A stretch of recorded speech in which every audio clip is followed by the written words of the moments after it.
I received a P0400 code on my 2006 Mercedes-Benz ML500, and I did some research and they said it might be a vacuum line or something like that, and it was a vacuum line.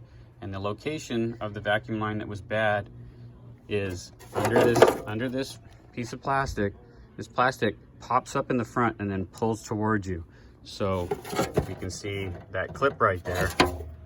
I assume that it mounts right here.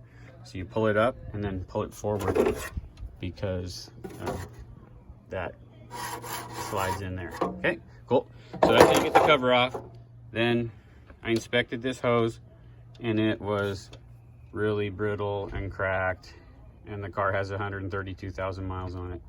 So I replaced this with, and it goes from here across, down under, and back up to here. And there's a little piece of plastic here. It doesn't mount to this.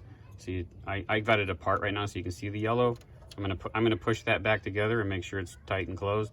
But that is the problem for the P0400 on this car currently. It could be other problems, but in my car, that's what it was. Oh, and there's and this is the size of hose, vacuum line that I've got on there that replaced it. 532. Thanks.